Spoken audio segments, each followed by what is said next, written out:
आप लोग देश के कोने कोने से आए हैं, इसीलिए मैं आप सबका स्वागत करता हूं, आप सभी को धन्यवाद देता हूं। इस सम्मेलन में उपस्थित जो कर्नाटक के मुख्यमंत्री हैं श्री सिद्धरामैया जी और आप सबको चिरपरिचित है हमारे राजस्थान के former chief minister Ashok Gehlot ji, V Narayanaswamy ji, Bhupesh Baghel ji, Sachin Pilot ji, BK Hariprasad ji, Bhatti Vikramarka, Anil, जय हिंद, देवेंद्र यादव और इस मंच पर क्षमा करना समय के अभाव से मैं सारे नाम लेने में मुझे दिक्कत होती है। मुझे अभी छूटना है, बेंगलोर जाना है, इसलिए मैं क्षमा चाहता हूं। मंच पर बैठे हुए सभी एमपीज, एमएलएस और सीएलपी लीडर्स, सभी नेताओं को मैं इसमें सम्मिलित करके एक ही शब्दों में मैं लूंगा। और जो सीनियर लीडर्स हैं वो भी, उनकी भी मैं इज्जत करता हूं। और ये जरूरी है कि इतनी बड़ी संख्या में आने के बाद जो हमारे नेतागण है तो उनको सबको खुश करना तो मुश्किल है नाम लेके, लेकिन हम सब एक है, इसीलिए एक का नाम लिए तो भी चलता था, लेकिन हमने इसलिए कि इस मंच पर बैठे हुए चंद नेताओं का नाम इसलिए लिया कि उन नेताओं में आप सब सम्मिलित हो गए हैं और एकता है, यही तो ओबीसी की खूबी है। सबसे पहले मैं एआईसीसी ओबीसी डिपार्टमेंट की पूरी टीम को ओबीसी लीडरशिप भागीदारी न्याय सम्मेलन आयोजित करने के लिए बहुत बहुत बधाई देता हूं। और आज जितना भी क्राउड यहां दिख रहा है, ये सब पढ़े लिखे लोग, इलाइट क्लास, समझदार, अपने हकूक को समझने वाले, अपने हकूक को लड़ने वाले लोग यहां पर जमा हो गए। यह सबसे मुझे बहुत बड़ी खुशी है। और मैं इस सम्मेलन में जातीय जनगणना का और जो 50% कैप है, जजमेंट में कैप है, लेकिन मोदी ने अपने को जो होना था उन्होंने अपने लोगों के लिए 10% ऐड किया, अब हो गया 60%। 60% संविधान के मुताबिक रिजर्वेशन है, लेकिन मोदी जी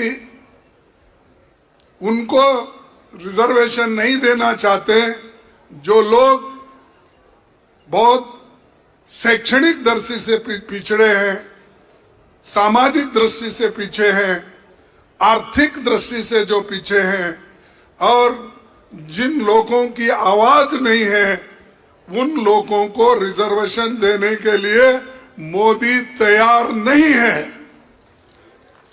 तो उनको झुकाना है, उनको अगर आप यूनिटी के साथ ये बताना है कि हम भी कुछ कम नहीं है, हम सब लोग मिलके हमारी लड़ाई हम खुद करेंगे और जो बैकवर्ड क्लास चाहता है वो हासिल करके रहेंगे। ये अपना एक जिद होनी चाहिए। भाइयों, आपको रणनीति भी बनाना है और आपको लड़ना भी है, और लड़ना इसलिए जरूरी है, कोई हमको मांगने से नहीं देता, हमको कभी एजिटेशन करना पड़ता है, कभी अपनी ताकत दिखाना, कभी जब चुनाव का वक्त आता है उसमें शामिल होकर, एक होकर अपने लोगों को, अपने उसूलों पे चलने वालों को चुनाव में ज्यादा से ज्यादा चुन के लाना, ये बहुत बड़ी बात है। क्योंकि तुम्हारी आवाज वो उसी वक्त सुनेंगे जिस वक्त बैकवर्ड क्लासेस के लोग सभी सीटों में चुन के आएंगे, जहां पर भी सीट मिलने दो। और सबका एक सोच होना चाहिए, अरे मेरे भाई को मिला है, मैं मदद करना, ये भावना होना चाहिए। ये नहीं होना अरे मेरे को कहाँ दिए, उसको दिए, इसको दिए।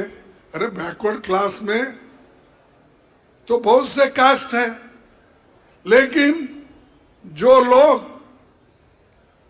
अपने विचारधारा पे हमारे साथ मिलते हैं उनको साथ लेके चलना, वैसे ही लोगों को चुनना, ये आप सबका फर्ज होता है। अब बैकवर्ड तो खुद ही मोदी साहब बोलते हैं, जब वो पहले अपर कास्ट में थे, लेकिन बाद में जब वो चीफ मिनिस्टर बने, अपना नाम उन्होंने, अपने कम्युनिटी का नाम उन्होंने बैकवर्ड लिस्ट में डलवा लिया। किसी को पता ही नहीं चला, हम लोगों को भी पता चला जब वो एमपी बने और प्राइम मिनिस्टर बने, और उन्होंने शुरू किया अपनी चालबाजी। हर जगह बैकवर्ड में गए तो मैं बैकवर्ड हूं बोलना, भाइयों और बहनों मैं बैकवर्ड का आदमी हूं, ये कांग्रेस वाले मुझे सता रहे हैं। अरे हम कहां सता रहे भाई, तुम सबको सता रहे हैं। तुम सबको सता रहे, सबको मट्टी में मिला के तुम अकेले जिंदा रहना चाहते हैं, और ये नहीं चलेगा। चल गया एक बार, दो बार, तीन बार चल गया, इसके आगे नहीं चलेगा, क्योंकि वो हमेशा झूठों के सरदार है। झूठ बोलना ही उनका काम है, लेकिन लोगों में चीड़ क्यों नहीं आ रही, मेरे को समझ में नहीं है। 2 करोड़ नौकरी दे दूं बोले, झूठ बोले। 15 लाख में काला धन बाहर से लाके पैसे दूंगा बोले, वो भी झूठ बोले। एमएसपी का बोले, वो भी झूठ बोले। मैं बैकवर्ड क्लास का इनकम बढ़ाऊंगा बोले, कहां बढ़ाए भाई, वो भी झूठ बोले। हर चीज मोदी जी झूठ बोलते रहते हैं।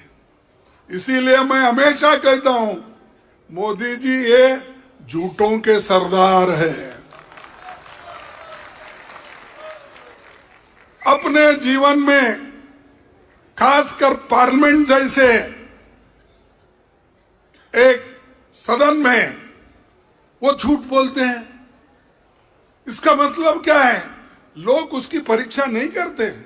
आप लोगों को समझाना चाहिए यह आदमी झूठा है, देश को गुमराह कर रहा है, और झूठ बोलने वाले प्राइम मिनिस्टर देश का और समाज का कभी भलाई नहीं कर सकते।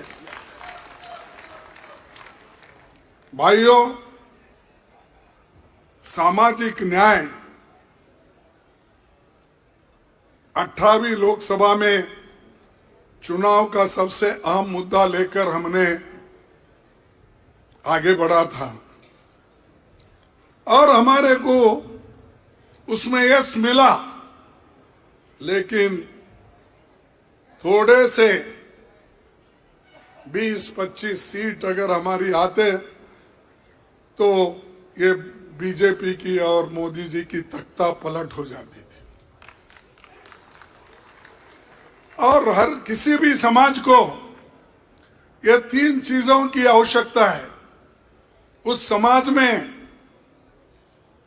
3 चीजें होना जरूरी है, या 3 चीजों में एक चीज होना तो जरूरी है।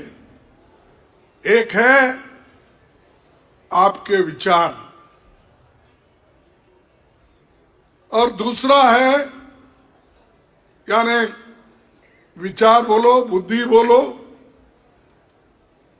ये इंपॉर्टेंट है, या हमारे शिक्षण। दूसरा है मनुष्य बल, मानसिक बल, मनुष्य बल और आर्थिक बल। ये 3 बल में अगर एक भी बल तुम्हारे पास नहीं है, तुम आगे नहीं बढ़ सकते। अब आप देखिए किसी भी समाज का, अब जो वीकर्स, बहुत से अपर कास्ट के लोग होते हैं, कितने होते हैं? हर गांव में 2%, 3% होते हैं। अब सर्वे जो हो रहा है, इसके मुताबिक, और हमारे तेलंगाना के और कर्नाटक के लोग जो खोज कर निकाल रहे हैं, सबकी एक्सरे जो कर रहे हैं, उसमें 5%, कहीं 10% निकले हैं। और वो 5% लोग ही देश के हुकूमत बनाते हैं, देश के हुकूमत को बिगाड़ते हैं। तो क्यों? कि उनके पास एक ऐसा मुद्दा है जो शिक्षण है, मानसिक बल है उनके पास। उस मानसिक बल से वो लोग आगे बढ़ते हैं। गांव में अगर हमारे पास पहले पटवारी रहते थे, जिनको हम कुलकर्णी बोलते थे, या अब विलेज अकाउंटेंट हो गए। मैं समझता हूं उत्तर प्रदेश में भी यही कहते होंगे पटवारी। हाँ, सुनो भाई, गांव में कितने रहते हो?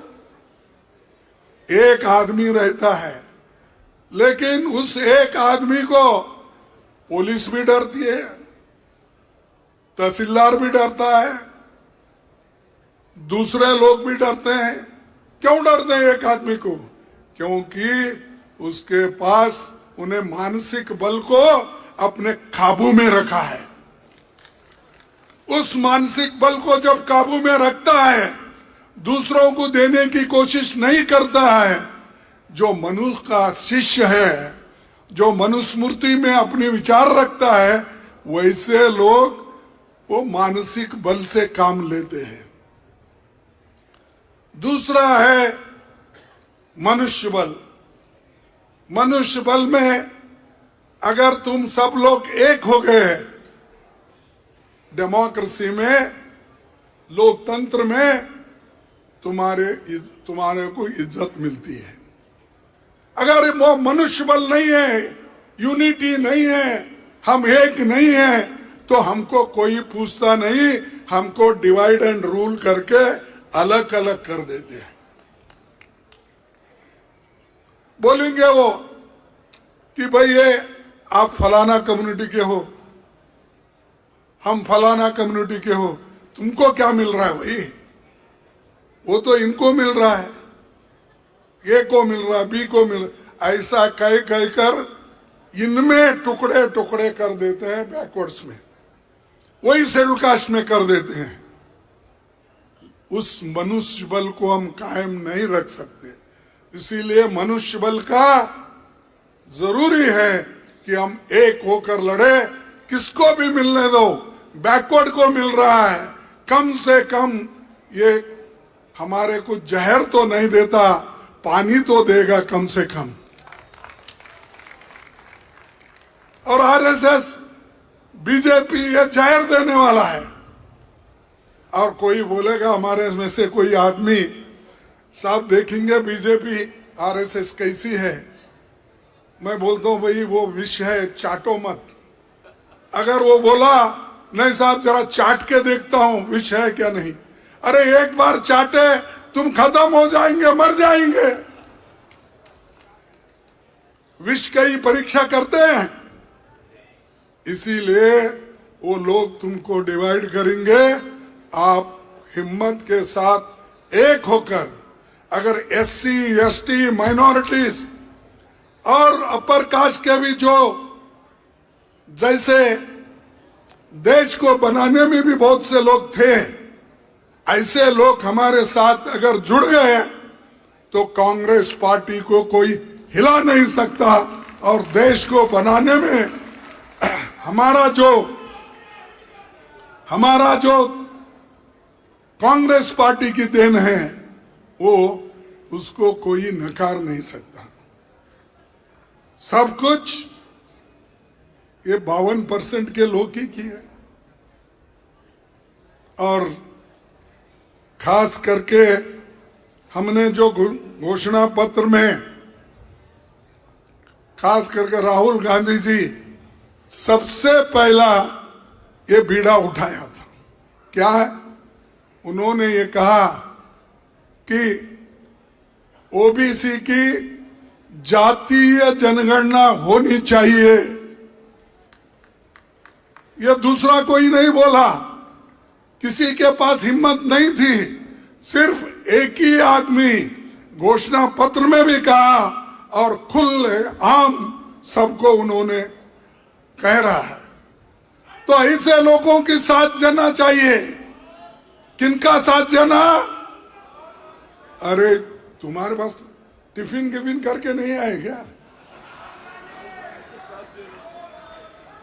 अरे राहुल गांधी का साथ दो,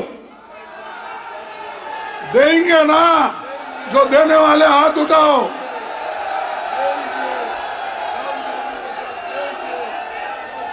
देखो, जो आदमी अपर कास्ट का होके अगर बैकवर्ड को साथ देता है, उनके वजह से गालियां खाता है, शेड्यूल कास्ट के लोगों को सपोर्ट करता है, दीन दलितों को सपोर्ट करता है, तो उसका साथ नहीं देंगे तो किसका देंगे? जो अपने घर भर लेने वालों को, देश को तोड़ने वालों को, समाज को तोड़ने वालों को। इसीलिए मेरा आपसे विनती है कि आज हम आप सबकी लड़ाई लड़ रहे हैं। राहुल गांधी जी, हम कांग्रेस के जितने भी नेता लोग हैं वो सब लड़ रहे हैं। तो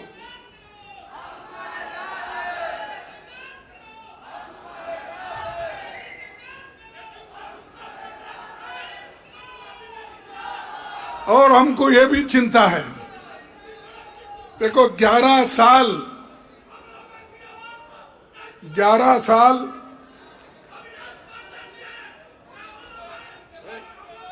एक छोड़ 11 साल तक ये जो गवर्नमेंट आई है, इस गवर्नमेंट को एक चुप बैठो भाई। देखो 11 साल से मोदी गवर्नमेंट ने कोई ठोस कदम बैकवर्ड के बारे में नहीं उठाया, शेड्यूल कास्ट के बारे में नहीं उठाया, महिलाओं के बारे में नहीं उठाया, सिर्फ तकरीर करना। भाइयों और बहनों, मैं इसलिए उन्होंने यहां तक बोला, मैं अपने माँ बाप को पैदा नहीं हुआ, भगवान ने मुझे भेजा। बोला क्या क्या बोलते वो बायोलॉजिकल। अरे बैठो भाई, तुम्हारे पास जोश रहता है, लेकिन समय पे आप वो जोश नहीं दिखाते, अब दिखाते। तो वो बोलते, खुद बोले सो, मैं नहीं भाई। तो वो बोले कि मैं एक बायोलॉजिकल बेटा हूं, नॉन बायोलॉजिकल। तो मैं कैसा पैदा हुआ, कहां से आया, मुझे मालूम नहीं, भगवान ने मुझे भेजा। अरे ये संत तुकाराम ने बोला है, सुने संत तुकाराम का नाम सुने? संत तुकाराम ने बोला, नवसे पुत्र कन्या असती तर पति लागने काय कारण। अगर भगवान की सिर्फ ऐसा ही पूजा करते फिरते तो आपको बच्चे कैसा पैदा होते हैं? शादी कर लेना पड़ता भाई। शादी के बाद और रस्म रहते हैं, वो सब करने के बाद आपको बच्चा होते हैं। चुप ऐसा भगवान को ऐसा नमस्ते करने से, घर पे सोने से नहीं होता।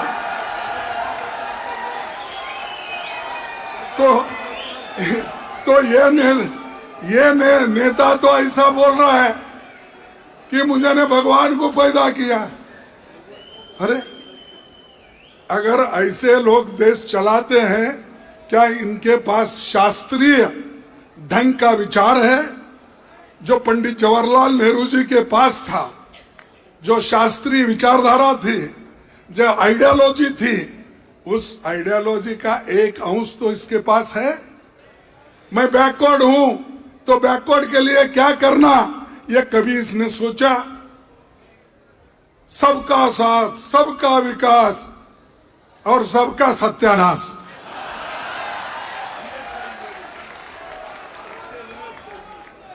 तो ये काम ये लोग करते हैं। लेकिन यहां पर कांग्रेस में हमेशा गरीबों को देखते हैं, गरीबों के पास विचार करते हैं। अब जितने भी सोनिया गांधी जी ने प्रोग्राम दिया,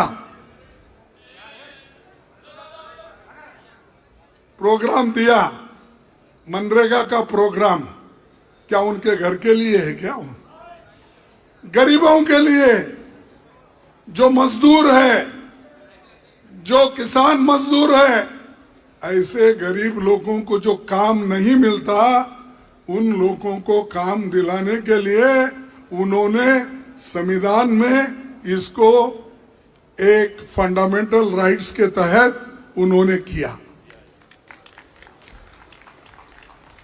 सब बच्चों को एजुकेशन देना, ये उन्होंने कर दिया।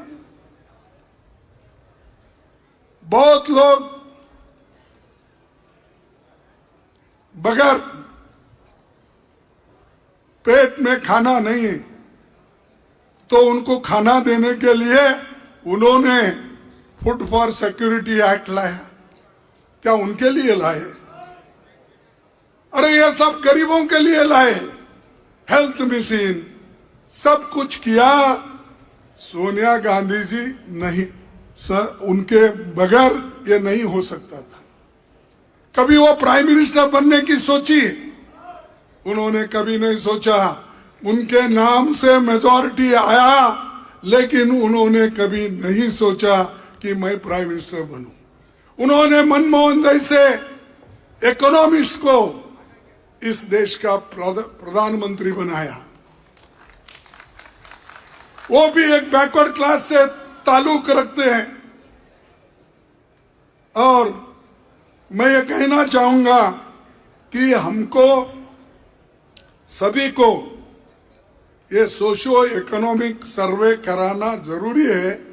इसके लिए आप लोग घर घर भी फिरना होगा। बैठे जगह काम नहीं होता। तो अगर बैठे जगह ही सब कुछ मिलता बोले तो किसी को मिलने वाला नहीं है। एक बात मुझे याद आ रही है, एक मंदिर के पास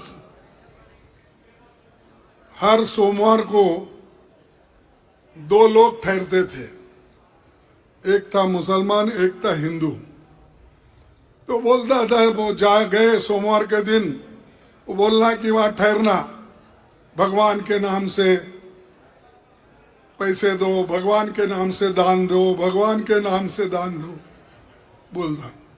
और दूसरा, जब वो फ्राइडे के दिन नमाज को जाते थे, जाने के बाद वहां मस्जिद के सामने ठहर के अल्लाह के नाम से पैसे दो, अल्लाह के नाम से पैसे।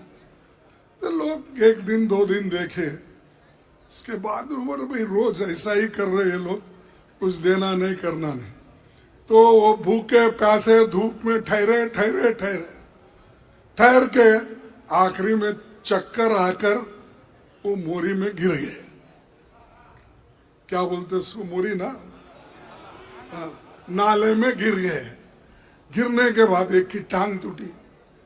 लोग बोलने लगे, अरे अरे बेचारे की टांग टूटी, उठाओ उठाओ। तब किसी ने दूध लाया, किसी ने ब्रेड लाया, किसी ने पैसे दिया, उठाकर उसको रिक्शा में डालकर लेके जाए। तो उसकी तबीयत बाद में हॉस्पिटल में जाने के बाद पूछे, अब कैसे हो? बोला, साहब ठीक हो। अल्लाह देता भी है लेकिन टांग तोड़ के देता है। तो उन्हें बोला, अब मालूम हुआ मुझे, अल्लाह देता है लेकिन टांग तोड़ के देता है। तो इसीलिए भाइयों, अल्लाह देता है सब कुछ, सरकार भी देती है, हमारी पार्टी भी करती है, हमको मेहनत करना पड़ता है। इसीलिए मैं ये बोल रहा हूं, एग्जाम्पल, बैठे जगह सब कुछ नहीं मिलता, कभी लेना पड़ता है, कभी ऐसा हाथ जोड़ के लेना, कभी मांगना पड़ता है, कभी छीनना पड़ता है।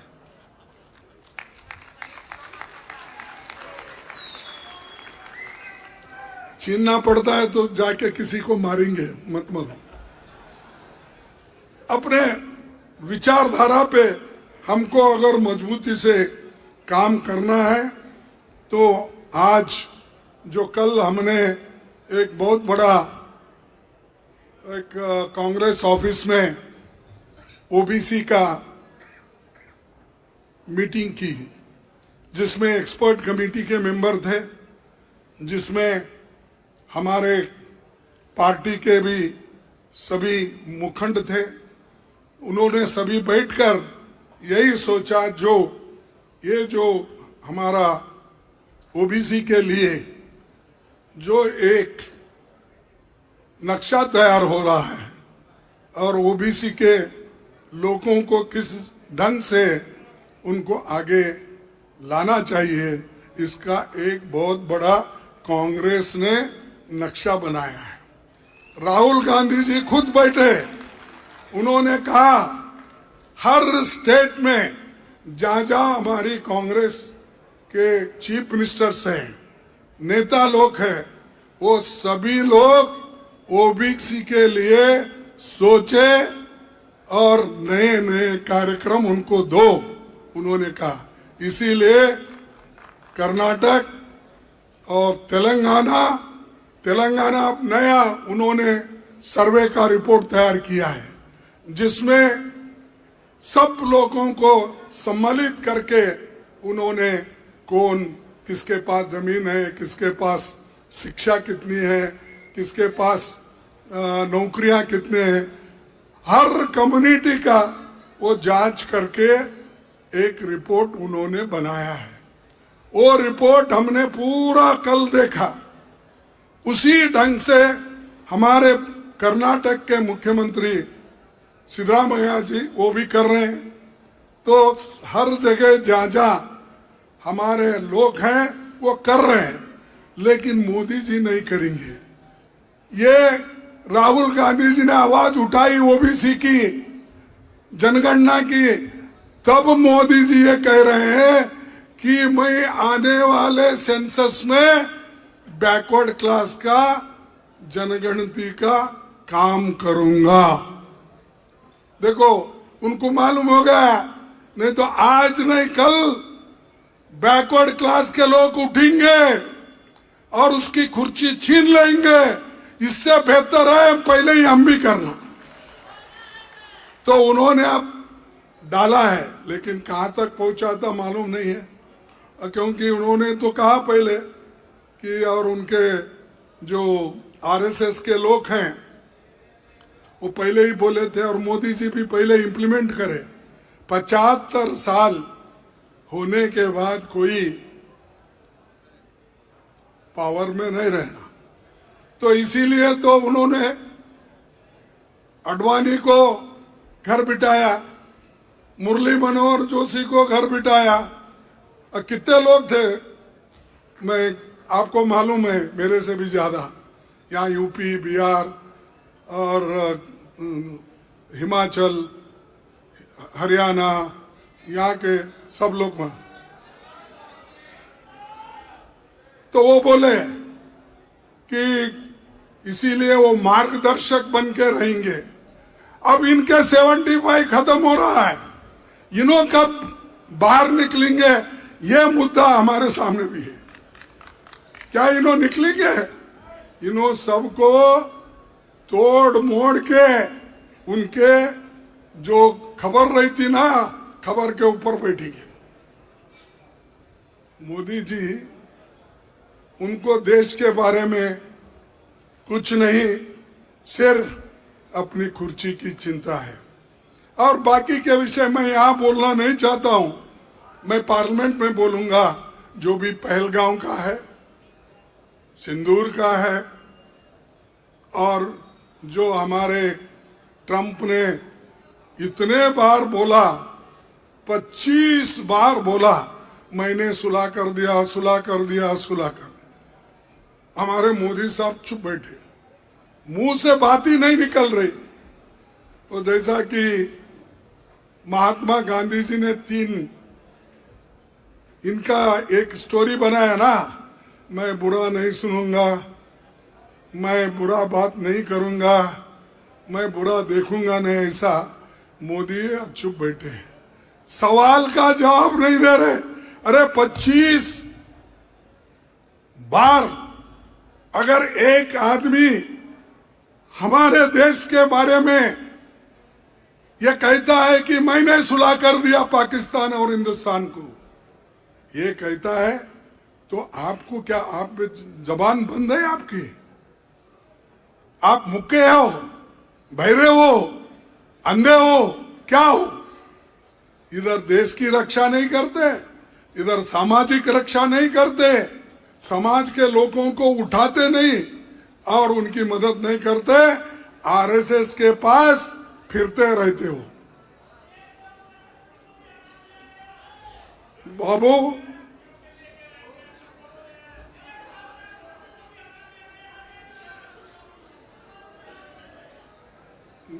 बंधुओं, ज्यादा बात न करते हुए मैं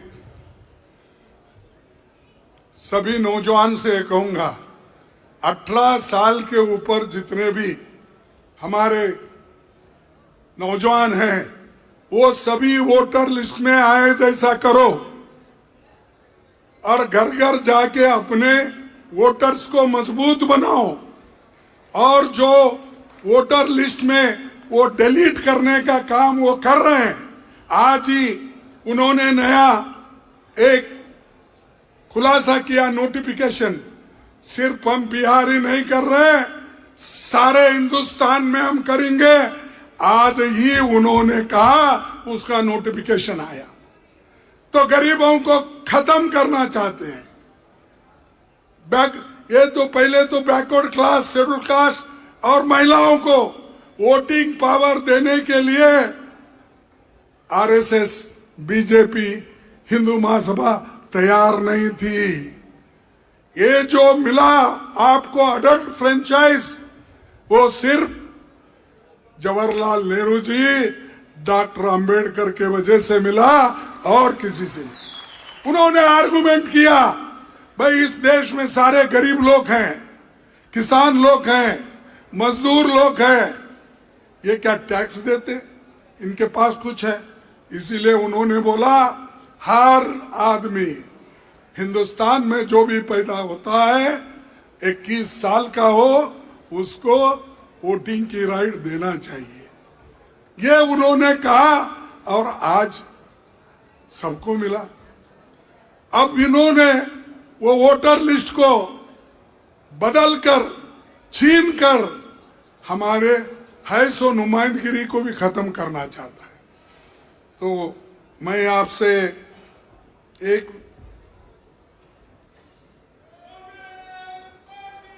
इसीलिए मैं आपसे विनती करूंगा कि आप लोग एक हो जाओ, एक होकर सबसे मिलो और सबसे ज्यादा सामाजिक न्याय की जरूरत है।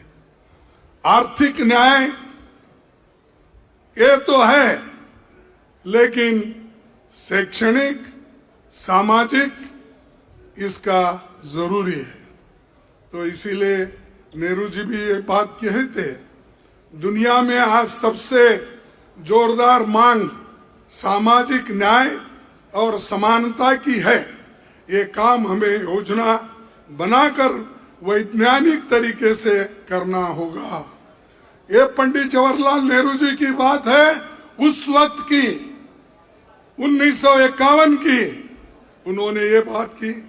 इसीलिए हमको SC, ST, OBC, अल्पसंख्यक, छोटे मोटे लोगों को लेके आगे बढ़ना है और socialism, secularism, justice, liberty, equality और फ्रेटर्निटी, इन चीजों को लेकर हमको आगे बढ़ना है। तो भाइयों, मैं आपसे यही उम्मीद करता हूं कि जो लोग आपके साथ हैं, आपके लिए लड़ने के लिए तैयार है, उनका साथ लो, आगे बढ़ो और हम आपके साथ हैं। कांग्रेस पार्टी आपके साथ है, राहुल गांधी आपके साथ है। हम सब मिलके जो भी समस्या है हम बराबर आपके लिए लड़ते रहेंगे। आप एक होकर आगे बढ़ो, समाज के सभी वर्गों को मदद करो और देश को और प्रगति पथ पर लाओ। ये कहकर मेरे भाषण को मैं समाप्त करता हूं और आप सभी को धन्यवाद देता हूं। आप इतने बड़ी संख्या में आए तो इसलिए आप तमाम को फिर एक बार मैं सलाम करके मेरी बात खत्म करता हूं। परम आदरणीय ऑल इंडिया कांग्रेस कमेटी के अध्यक्ष श्री मल्लिकार्जुन खड़गे जी ने आज इस ऐतिहासिक भागीदारी न्याय सम्मेलन का संबोधित करते हुए काफी संदेश हम लोगों को दिया है। मैं ऑल इंडिया कांग्रेस कमेटी के पिछले वर्ग के विभाग से और जो सलाह समिति है उसके और आप सबके ओर से तहे दिल से धन्यवाद करता हूं ऑल इंडिया कांग्रेस कमेटी के अध्यक्ष परमादरणीय श्री मल्लिकार्जुन खड़गे जी को। अब मैं आमंत्रित करता हूं गुरदीप सप्पल जी हैं, वो इस कार्यक्रम का आगे का कुछ पहलू आपके सामने रखेंगे।